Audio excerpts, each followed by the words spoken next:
Bismillahirrahmanirrahim. Assalamualaikum warahmatullahi wabarakatuh. Terima kasih atas kesempatan yang diberikan kepada saya, kepada yang terhormat dosen penguji saya, Bapak Muhammad Ramadan Slamet, SEMACC, dan Ibu Riri Zelmianti, SEMSC-AKCA. Dan tak lupa pula dosen pembimbing saya, Ibu Ika Asanti Putri, SSTMA. Pada pertemuan sidang akhir ini, izinkan saya untuk memperkenalkan diri saya terlebih dahulu. Nama saya Dara Amalia dengan nomor induk mahasiswa 3111911-016 dari program studi D3 Akuntansi, kelas Akan dan Batemindo. Adapun tempat tanggal lahir saya di Pematang Siantar 18 Maret tahun 1997. Di pertemuan sidang akhir ini, saya akan membahas terkait tentang hasil riset atau penelitian saya yang bertemakan tentang Standar Operational Procedure, Journal of Applied Accounting and Taxation, Politeknik Negeri Batam. Untuk selanjutnya, di penelitian saya ini ada mengenai abstrak, itu terdiri dari 3 bagian. Yang pertama, latar belakang permasalahan, yang kedua metode yang digunakan, dan yang ketiga hasil dari penelitian. Kita bahas satu persatu. Untuk latar belakang permasalahan dari penelitian saya kali ini yaitu membahas tentang belum adanya standar operasional prosedur atau SOP tertulis pada penerbitan karya ilmiah di Journal of Applied Accounting and Taxation atau JAAT Politeknik Negeri Batam. Penelitian ini juga bertujuan untuk memberikan panduan bagi tim pengelola JAAT Politeknik Negeri Batam sesuai dengan peran dan fungsinya masing-masing. Pedoman ini juga ditujukan untuk calon penulis agar penulis tahu cara penerbitan jurnal di JAAT Politeknik Negeri Batam. Adapun analisis data yang digunakan pada penelitian kali ini yaitu metode yang digunakan kualitatif deskriptif. Adapun hasil dari penelitiannya yaitu berupa draft SOP sebagai dokumen tertulis adanya SOP terkait proses dari JAAT. Selanjutnya, daftar isi persentase dari penelitian saya kali ini. Yang pertama ada pendahuluan, kedua kajian literatur, yang ketiga metodologi penelitian, dan yang keempat hasil dan pembahasan. Kita masuk untuk pendahuluan. Teksnya. Untuk di pendahuluan ini ada mengenai latar belakang permasalahan penelitian saya, itu menurut Sofiah pada buku terbitannya tahun 2012, yakni di dunia pendidikan kita saat ini, khususnya dunia perguruan tinggi atau PTN, telah banyak sekali wadah publikasi artikel ilmiah dalam bentuk jurnal. Jurnal itu merupakan bagian terpenting dalam suatu institusi pendidikan, karena jurnal merupakan sebuah referensi dalam suatu pengembangan ilmu pengetahuan. Adapun fungsi utama jurnal yang saya ketahui yaitu sebagai salah satu wadah ilmiah untuk mengakomodir atau mendukung penulisan ilmiah yang berbasis pengetahuan dan sebagai wadah tempat menampung dan mempublikasikan hasil dari sebuah penelitian seperti artikel ilmiah. Untuk selanjutnya itu ada menurut LLDT 18 untuk tahun terbitan 2019. Itu salah satu dari output dari penelitian ialah publikasi karya ilmiah. Memilih jurnal yang berkualitas merupakan awal mula dari jurnal yang baik. Agar menghasilkan kuantitas dan kualitas penerbitan karya ilmiah, untuk mengembangkan teknologi dan ilmu pengetahuan serta meningkatkan daya saing bangsa dalam penyelenggaraan dan pengelolaan perguruan tinggi, mahasiswa pendidikan program sarjana, magister, dan dokter pada skala nasional dan internasional harus mengikuti ketentuan wajib sesuai dengan Peraturan Menteri Riset, Teknologi, dan Pendidikan Tinggi Nomor 50 Tahun 2018 tentang perubahan atas Peraturan Menteri Riset, Teknologi, dan Pendidikan Tinggi nomor 44 tahun 2015 tentang Standar Nasional Pendidikan Tinggi. Untuk selanjutnya, di sini ada menurut Suartini dan Sumiati untuk buku terbitannya tahun 2019. Dokumen tertulis yang berisi tentang proses pekerjaan, waktu proses pekerjaan, tempat penyelenggara, dan pemeran pelaksanaan kegiatan itu merupakan standar operasional prosedur ya. Untuk next-nya,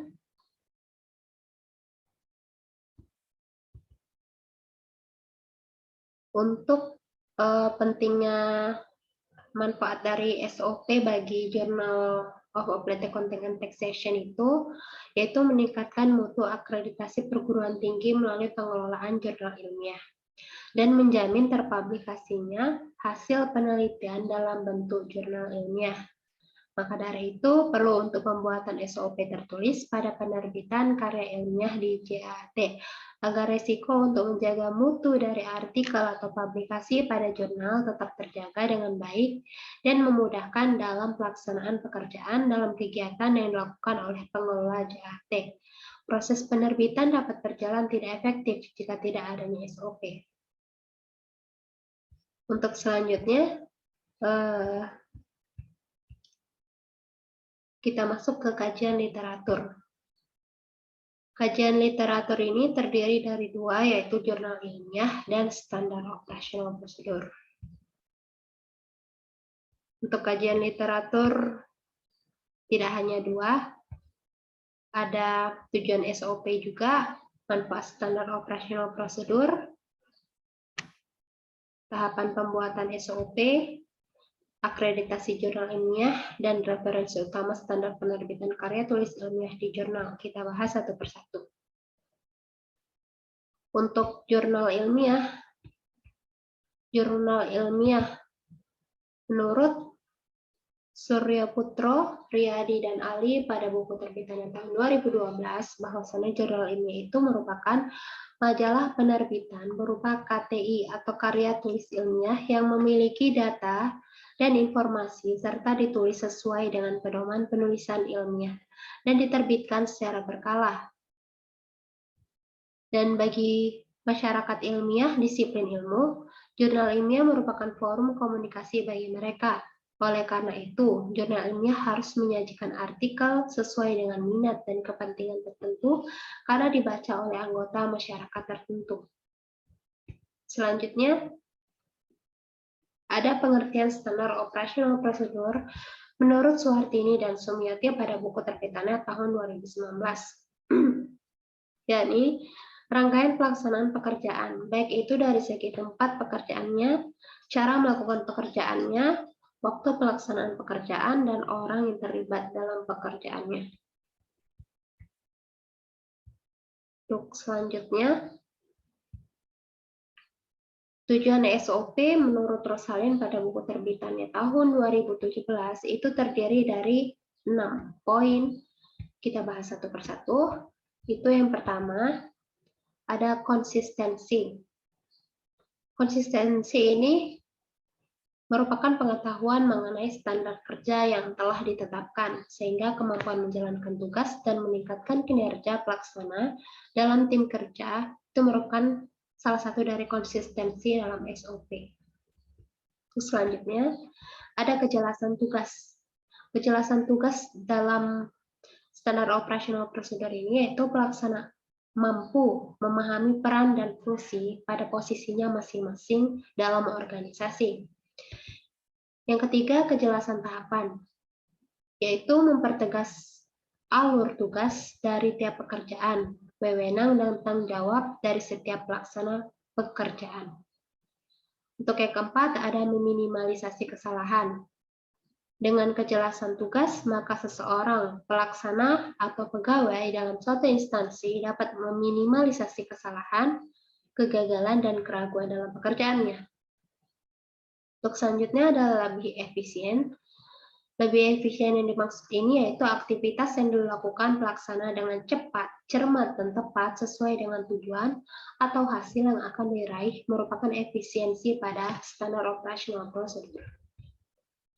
Yang terakhir ada batasan pertahanan. Untuk batasan pertahanan ini, jikalau ada SOP atau standar operasional prosedur yang baku, maka pihak audit wajib melewati prosedur yang sudah dibuat oleh pihak terkait. Itu merupakan salah satu dari manfaat SOP. Untuk selanjutnya ada manfaat standar operasional prosedur menurut Menteri Pendayagunaan Aparatur Negara atau Permenpan nomor PER-21-M/Pan/11/2008 terkait pedoman penyusunan standar operasional prosedur atau SOP administrasi pemerintah. Di sini manfaat SOP terdiri dari yang pertama, untuk mengurangi kesalahan dan kelalaian dalam melaksanakan pekerjaannya merupakan salah satu dari standarisasi cara pegawai dalam melakukan pekerjaannya. Yang kedua, agar tidak ketergantungan pada manajemen intervensi sehingga staf lebih mandiri dan untuk mengurangi keterlibatan pimpinan pada proses pelaksanaan kegiatan. Yang ketiga, meningkatkan tanggung jawab dalam melaksanakan tugas. Yang keempat, dapat mengukur standar kerja agar dapat melakukan perbaikan kinerja serta membantu mengevaluasi kerja yang telah dilakukan. Yang kelima, adanya kinerja yang efisien dan dikelola dengan baik pada organisasi. Yang keenam, membantu pegawai baru agar cepat melaksanakan tugasnya dengan baik. Dan yang selanjutnya, menghindari melakukan pekerjaan secara berulang-ulang atau tumpang tindih. Dan yang terakhir, menjamin proses pekerjaan dilakukan dengan baik sesuai SOP yang telah ada. Untuk selanjutnya ada tahapan pembuatan standar operasional prosedur. Di slide selanjutnya. Itu terdiri dari 6. Yang pertama tahapan persiapan, yang kedua tahapan pembentuk organisasi tim, yang ketiga tahap perencanaan dan penyusunan, yang keempat tahap uji coba dan tahap penyempurnaan, yang kelima tahap implementasi, dan yang terakhir tahap pemeliharaan audit. Kita bahas untuk tahapan persiapan. Untuk tahapan persiapan ini tujuannya yaitu agar dapat memahami penyusunan dan pengembangan SOP serta adanya tindakan yang diperlukan oleh unit kerja. Tahapan persiapan ini terdiri dari 4 poin. Yang pertama, menganalisis sesuai dengan ketentuan yang dibutuhkan. Yang kedua, melakukan pertimbangan dan penilaian. Yang ketiga, menentukan apa yang diperlukan. Dan yang terakhir, menetapkan tindakan yang akan dilaksanakan. Adapun bentuk output dari tahapan persiapan ini yaitu keputusan akan tindakan yang dilakukan. Untuk selanjutnya, itu ada tahap pembentukan organisasi tim. Untuk tujuannya itu yaitu tahap ini menentukan orang atau tim kerja yang memiliki tanggung jawab dalam tindakan yang telah dilakukan pada tahap persiapan. Untuk tahapan pembentukan organisasi tim ini terdiri dari 5 poin. Yang pertama, adanya pembagian tugas pelaksana yang telah disusun. Yang kedua, menetapkan orang atau tim pelaksana yang bertanggung jawab. Yang ketiga, memilih penanggung jawab pelaksana. Yang keempat, menetapkan pengendalian pelaksanaan. Dan yang terakhir, membuat petunjuk bagian tugas yang akan dikerjakan. Output dari tahap pembentukan organisasi tim ini ialah adanya pembagian tugas dan kontrol pekerjaan. Untuk selanjutnya, ada tahap perencanaan. Tujuan dari tahap perencanaan ini yaitu untuk menata dan menetapkan cara, rencana, metodologi, dan program kerja yang digunakan oleh tim pelaksana. Dan adapun langkah dari tahap perencanaan ini terdiri dari 3 poin. Yang pertama, menata strategi dan pedoman kerja. Yang kedua, menyusun perencanaan kerja yang dibutuhkan. Yang ketiga, menyusun pedoman perencanaan dan program kerja secara detail. Untuk pedoman perencanaan dan program kerja yang secara detail merupakan output dari tahapan perencanaan. Untuk selanjutnya ada tahap penyusunan. Untuk tujuan dari tahapan penyusunan yaitu menyusun perencanaan yang telah ditetapkan sesuai dengan SOP. Untuk tahapan penyusunan ini terdiri dari 5 poin. Yang pertama, pengumpulan informasi mengenai metode pendekatan sistem atau risiko kegiatan. Yang kedua, mengumpulkan informasi mengenai kebijakan, pihak yang terlibat, formulir, dan keterkaitan dengan prosedur lainnya. Yang ketiga, menentukan cara dan teknik penulisan SOP. Yang keempat, menulis SOP. Dan yang kelima, membuat draft SOP. Draft pedoman SOP merupakan output dari tahapan penyusunan. Untuk tahap uji coba, ini tujuannya untuk menguji coba draft SOP. Untuk draft pedoman SOP sebagai laporan hasil uji coba merupakan output dari tahap uji coba. Untuk selanjutnya ada tahap penyempurnaan. Itu tujuannya yaitu menyempurnakan terkait laporan hasil uji coba berdasarkan penyempurnaan pedoman SOP. Untuk outputnya itu ada pedoman standar dalam unit kerja. Untuk selanjutnya ada tahap implementasi yang tujuannya yaitu secara standar sebagai pedoman SOP dalam organisasi. Laporan implementasi terkait dasar dalam tahap pemeliharaan dan audit adalah output dari tahap implementasi. Untuk selanjutnya ada tahap pemeliharaan dan audit, itu tujuannya yaitu untuk pemeliharaan dan audit setelah implementasi SOP selama periode tertentu dan merupakan tahap akhir dari seluruh tahap teknis penyusunan SOP yang ditujukan. Adapun untuk selanjutnya ada akreditasi jurnal ilmiah. Untuk mengenai akreditasi jurnal ilmiah ini, menurut Peraturan Menteri Riset Teknologi dan Pendidikan Tinggi Republik Indonesia Nomor 6 Tahun 2018, bahwasannya terakreditasinya jurnal nasional apabila adanya proses secara elektronik pada akreditasi jurnal melalui komunikasi dan teknologi informasi. Tujuannya ialah agar artikel dapat disaring, dapat diperiksa terkait plagiarisme dan untuk meningkatkan daya baca dan tidak adanya tumpang tindih dalam pengembangan keilmuan. Inti dari peraturan tersebut ialah untuk seluruh jurnal yang akan diterbitkan harus dalam bentuk daring atau memiliki ISSN atau ISSN daring.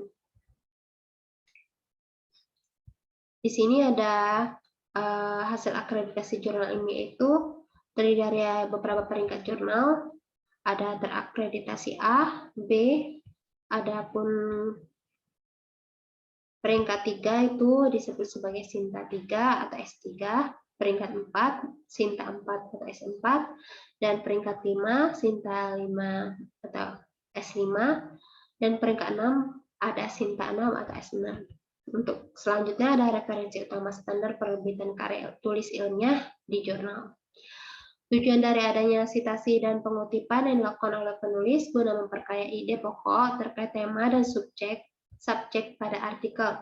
Adapun acuan dari penulisan artikel jurnal dan makalah konferensi seperti worksheet atau bibliografi serta tergantung pada yang dibutuhkan dalam artikel. Untuk beberapa referensi utama standar penerbitan karya tulis ilmiah ini ada perangkat lunak pengelola referensi itu bisa terdiri dari Webus, Mendeley Desktop, Xero, dan untuk perangkat lunak pengelola referensi lainnya ada Siteolite, BibTeX, dan BibTeX Scheme, dan ada JabRef.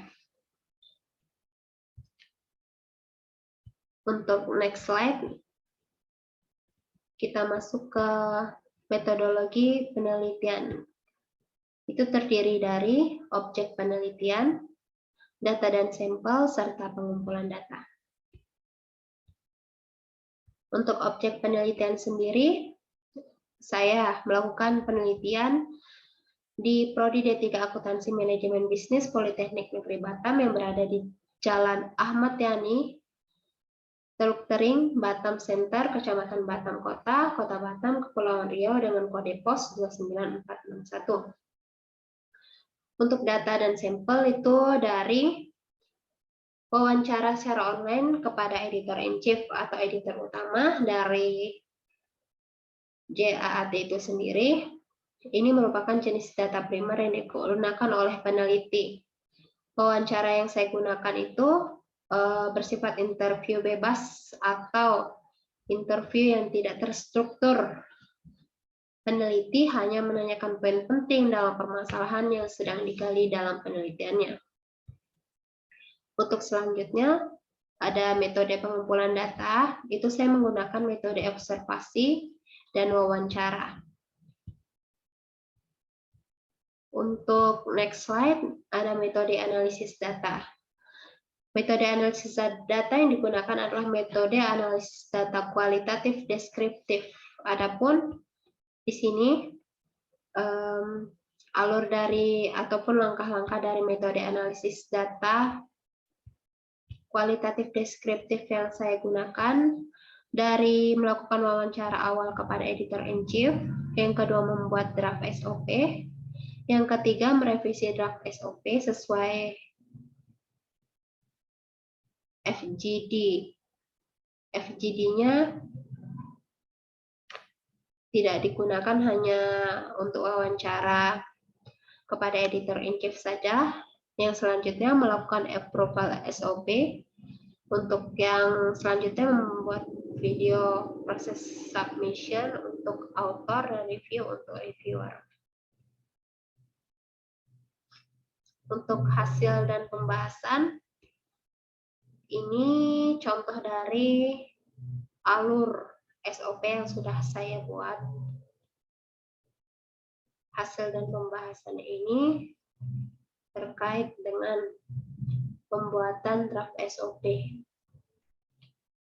yang saya lakukan setelah wawancara terkait SOP bersama dengan editor in chief. Lalu selanjutnya proses pembuatan draft SOP. Untuk uraian prosedur SOP JAT, ada yang pertama itu author menginput manuskrip ke database jurnal JAT melalui alamat tautan https://journal.polybatam.ac.id. Untuk editor in chief itu melakukan memilih editor untuk author yang telah submit manuskrip atau naskah ke database jurnal JAT. Untuk langkah selanjutnya, editor melakukan review terkait terbitan naskah jurnal, fokus and scope pada naskah jurnal, tingkat plagiat naskah jurnal, dan kesesuaian template pada naskah jurnal. Untuk selanjutnya, jika review oleh editor sudah selesai, tahap selanjutnya yaitu editor menentukan reviewer. Setelah itu, editor memberikan batas waktu kepada reviewer untuk melakukan proses review. Tahapan selanjutnya, editor melakukan follow-up langsung via pesan pribadi, seperti contohnya WhatsApp, jika reviewer belum melakukan proses review. Setelah itu, reviewer akan melakukan rekomendasi terkait 5 poin. Yang pertama, accept submission, yang kedua, revision require, yang ketiga, resubmit for review, yang keempat, resubmit elsewhere, dan yang kelima, decline submission. Untuk proses selanjutnya, editor in chief membuat keputusan menerima artikel untuk diterbitkan, mengirimkan kembali artikel untuk direvisi, penulis, atau menolak artikel. Untuk proses selanjutnya, editor in chief mengirimkan pemberitahuan kepada penulis artikel. Dan yang selanjutnya, jika artikel masih membutuhkan revisi, maka penulis wajib merevisi dan mengirimkan kembali artikel kepada editor. Lalu editor in chief mengirim artikel revisi ke reviewer untuk dievaluasi kembali. Setelah itu membuat keputusan menerima artikel untuk diterbitkan atau masih mengirimkan kembali artikel untuk direvisi penulis. Untuk next tahapnya, yaitu jika artikel telah layak, editor in chief mengirim artikel kepada editor untuk melakukan penyuntingan sesuai dengan format standar jurnal JAT. Untuk editor sendiri, mengirim artikel hasil suntingan kepada editor in chief. Untuk proses selanjutnya, editor dapat mempertimbangkan rekomendasi dari reviewer. Setelah proses review selesai, lalu editor menginput draft file naskah copy editing yang sudah final dari tahap review. Untuk selanjutnya, editor melakukan pengecekan ulang terkait template apakah sudah sesuai atau belum. Lalu menyesuaikan header dan footer kecuali bagian tag number dan pengecekan typo. Jika sudah selesai, editor menginput file yang sudah dilakukan copy editing ke copy edit. Setelah itu, editor in chief akan menyesuaikan tag number dari masing-masing artikel yang siap publish, dan Selanjutnya, editor in chief mengubah format file naskah yang siap publish dalam bentuk PDF. Dan selanjutnya, tahap terakhir, editor in chief melakukan publish artikel yang sudah siap dipublish. Untuk next slide, itu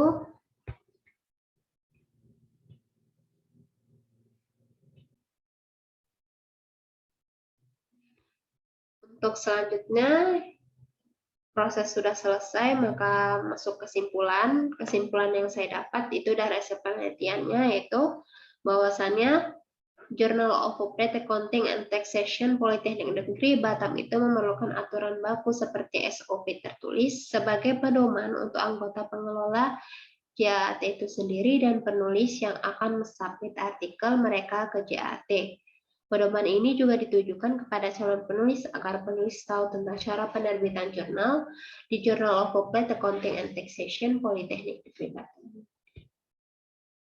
Nah, untuk sarannya, dari hasil penelitian ini yaitu agar tim pengelola JAT melakukan pembuatan SOP terkait proses JAT. Tujuannya agar menjadi aturan baku dan mempermudah menjelaskan proses atau alur dari JAT bila di lain waktu ada audit internal atau eksternal. Dan bagi pembaca juga berguna agar pembaca lebih mengerti dan paham akan pentingnya SOP dalam penerbitan suatu karya ilmiah. Dan manfaat lainnya, agar lebih tahu tentang proses penerbitan suatu karya ilmiah dari mulai mengajukan kepada bagian editor, sampai bagian akhir yaitu publish karya ilmiah yang sudah direvisi pada tahap sebelumnya. Demikianlah presentasi dari saya, kurang lebihnya saya mohon maaf. Saya akhiri dengan wabillahi taufiq wal hidayah. Wassalamualaikum warahmatullahi wabarakatuh. Untuk Bapak Ibu dosen penguji ataupun Ibu dosen pembimbing, saya harap untuk masukannya, kritik dan saran agar penelitian saya dapat